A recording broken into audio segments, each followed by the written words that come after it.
Okay, इनको ये बता रहे कि इनको बेबी हुआ था और वो कितने साल का बेबी था? 1 साल 4 महीने का इनके पास बेबी हुआ। ओके, उस बेबी 1 साल और 4 महीने जब आपके पास बेबी था, उसके बाद उसके साथ हुआ क्या था जिसके कारण उसकी डेथ हो गई थी? फीवर हो गया था। डॉक्टर ने काफी सारे टेस्ट किए पर सामने कुछ नहीं आया, रिपोर्ट सारी नॉर्मल आई, कुछ पता नहीं चला उसे क्या हुआ। सिर्फ फीवर के कारण उन्होंने ये कह दिया कि वो एक्सपायर हो गया। टोटली इनका बच्चा नॉर्मल था और ये बता रहे कि इनका 1 साल का 4 महीने का बच्चा डेड हो चुका था और टोटली रिपोर्ट नॉर्मल थी और ये डेविल के कारण हुआ था, दुष्ट आत्मा के कारण हुआ था, शैतान के कारण हुआ। उसके बाद आपने बच्चा कंसीव करना चाहा लेकिन कंसीव नहीं हो पा रहा था। कितनी बार आपको बच्चा मिसकैरेज हुआ और जिसके कारण बच्चे को आप कंसीव नहीं कर पा रहे थे? डॉक्टर्स क्या कहते थे? आपने लगातार मेडिसिन भी खाया, सब कुछ करा, फिर भी कंसीव नहीं कर पाए थे। क्या बोलते थे डॉक्टर, क्या बोलते थे दवाई? मेरे बेटे के में मिसकैरेज तो नहीं हुआ, बट क्या कहते हैं कंसीव नहीं हुआ था बेबी। कंसीव नहीं हो पा रहा था बेबी। और ये बहन बता रहे हैं कि कितने टाइम से फिर कंसीव नहीं हो पा रहा था जब आपके बच्चे की डेथ हुई? 1 साल तक मुझे बेबी कंसीव नहीं हुआ था और क्या कहते हैं मैं थोड़ी परेशान भी रहती थी, ना मैं सो पाती थी और मुझे बहुत बुरे सपने आते थे, दबाव भी पड़ता था। मेडिसिन भी खाई आपने? नहीं, मेडिसिन नहीं खाई। ओके, तो ये बताइए कंसीव नहीं होता। और जब ये प्रजापति भवन में आए तब इनको सुसमाचार के द्वारा पता चला।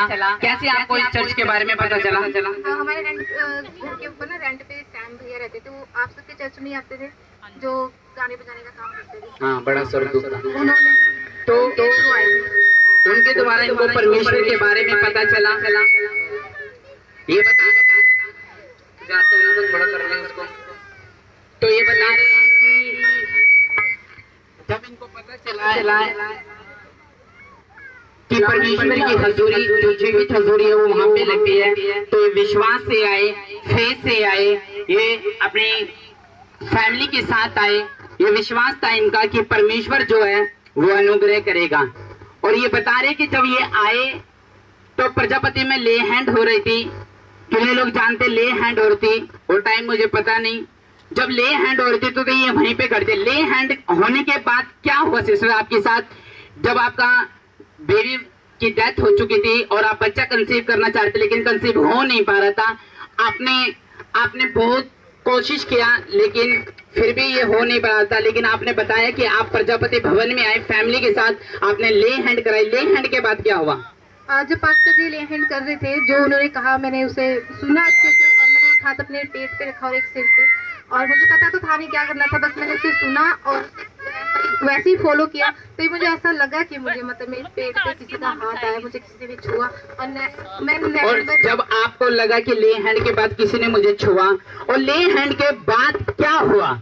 ले हैंड के बाद मैं जिस फर्स्ट वीक ही आई थी उसी टाइम मतलब मुझे ये चीज महसूस हो गई थी कि मुझे किसी ने छुआ और मुझे बहुत अच्छा लगा। उस दिन के बाद मुझे नींद भी काफी अच्छी नहीं लगी।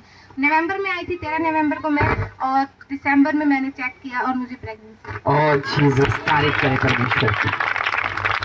ये बता रहे कि उसके 1-2 महीने बाद, ये बेवकूफ लोग है स्पीकर वाले, 1-2 महीने बाद ये बहन बता रहे हैं 2 हफ्ते बाद ही इनको बेबी कंसीव हुआ और कंसीव होने के बाद बेबी गर्ल आपके सामने है यीशु मसीह के नाम में। और सुनो, जब इनको 9th मंथ लग चुका था तो इनकी जो पेन होता है वो हो नहीं पा रही थी, होती थी बाद में फिर बंद हो जाती थी, होती थी तो 9 मंथ तक चुके थे, 10वां मंथ आ चुका था।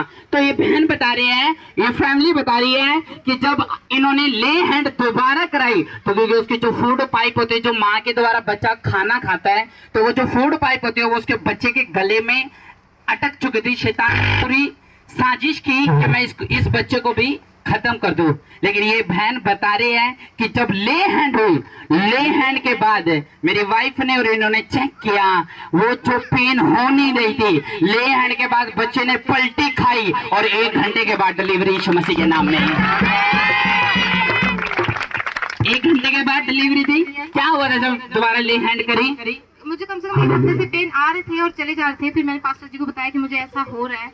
फिर हमने लास्ट अल्ट्रासाउंड कराया तो उन्होंने बता दिया बच्चे के जैसे नासा में काफी आ गई थी। ये भी बात मेरे पास्टर जी को बताया, उन्होंने कहा सिर्फ आपने भरोसा रखिए। पास्टर जी ने घर आए और उनकी वाइफ भी आई, उन्होंने मेरे लिए प्रेयर की और उसी वक्त मुझे महसूस हुआ कि ऐसा कुछ हुआ पेट में कि मतलब बच्चे का नाड़वा निकल चुका। फिर प्रॉब्लम आई कि हम हॉस्पिटल गए पूरे पेन में और उन्होंने कहा कि आपके बच्चेदानी का मुंह नहीं खुल रहा, आपकी डिलीवरी अभी नहीं हो सकती। अच्छा, डॉक्टर ने कहा कि डिलीवरी नहीं हो पाएगी, बच्चेदानी का मुंह नहीं खुल रहा, पेन नहीं हो रही है, बार बार वो करते लेकिन हो नहीं पा रही है, 9 मंथ टप चुके थे, 10वां आ चुका था। ये जीवित गवाही है और तुम्हें सुननी पड़ेगी इसको। जिसने नहीं सुनना वो प्रभु से प्यार नहीं करता। ये मैं आपको बताना चाहता हूँ। ये जो ढोल लेके आए हैं ये इसलिए नहीं आए हैं कि यहाँ पे एंटरटेनमेंट करे या मनोरंजन करे, ये इसलिए आए हैं, इनको पता है मेरे खुदा ने कुछ किया है और आज भी आप कुछ करके जाओगे यीशु मसीह के नाम में। और जब 9 मंथ के बाद भी शैतान ने चाहा ले मैं अंदर कुछ भी कर दूंगा कि जो बच्चा खत्म करा ये दूसरा खत्म कर दूंगा, इसका विश्वास था कि परमेश्वर जो है वो काम करता है। मैंने वचन बोला कि गर्भ का फल यहोवा की ओर से प्रतिफल है। बेबी गर्ल आपके सामने है यीशु मसीह के नाम में, है कि नहीं? हाँ। डिलीवरी के लिए जब मैं हॉस्पिटल गई तो उन्होंने मुझे वापस 2 बजे रात को घर भेज दिया था।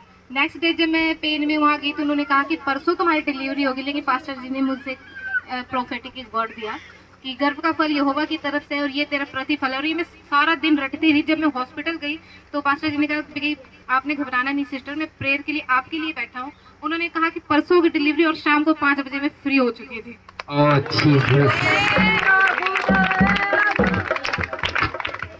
इस गवाही को सुनने के बाद जब ये रो रहे थे यहाँ पे, जब ये यहाँ पे रो रहे थे, सोच के देखो बात की दिल पे क्या गुजरी होगी जब उसका 1 साल का बच्चा उसकी डेथ हो गई हो। हाँ या ना? सिस्टर रोई थी उस दिन और उनकी माँ, उनके दादी उस दिन देख लो कितनी उदास थे। क्यों? क्योंकि जिसका एक बच्चा आया हो बेबी बॉय और खत्म हो जाए और उसके बाद फिर टूट जाए और कंसीव ना हो और फिर बेबी की ट्राई करे लेकिन कंसीव ना हो, रिजेक्शन मिले और जब परमेश्वर के घर जाते, ले हैंड करते, चेक करते, बेबी पॉजिटिव आता और डिलीवरी होती है और बेबी गर्ल के साथ प्रोफिट पे खड़े होते हैं यीशु मसीह के नाम में। ये गवाही इतनी बड़ी है, अगर आप इसको डीपली सुनोगे आपके रोंगटे खड़े हो जाएंगे, आप रोने लग जाओगे कि ये कैसे परमेश्वर ने काम कर दिया। हाँ या ना? पेट में मेरे सामने मेरी वाइफ ने बताया कि उसी समय राइट नाउ तो बच्चे के फूड पाइप उसके गले में थी तो ये बता रहे थे। उसी समय मैंने बोला devil come out in Jesus name, ये बच्चा परमेश्वर की ओर से है। गर्भ का फल हाथ उठा के बोलो किसकी ओर से? बोलो शैतान को गर्भ का फल यहोवा की ओर से है। जो यहोवा ने दे दिया उसको कोई उजाड़ नहीं सकता, जिसको उसने बसा दिया उसको कोई उजाड़ नहीं सकता। तुम बसोगे यीशु मसीह के नाम में। आया ना? आया ना? संडे आज सारे पहले हो, घर जाने के मत सोचना। प्रभु ने दूध को छुपा दिया तुम्हारे लिए, प्रेयर कर रहा था उनको गर्मी ना लगे। Hallelujah, hallelujah. देखो तुम्हारे सामने। और जब डिलीवरी हुई तो उसी समय बच्चा घूम गया और फूड की पाइप उसके गले से निकली और डॉक्टर्स ने कहा पता नहीं कब पेन्स होगी, कब उम्मीद होगी। और मैंने कहा था आज ही बहन तो अपने बच्चे का मुंह देखेगी। लोगों को लग रहा होगा शायद नहीं होगा, 1 घंटे बाद फोन आता बेबी गर्ल। कौन था ये? एक बार उठ जाओ सारे। ना करे परवाह किसे गल दी और रखेगा खबर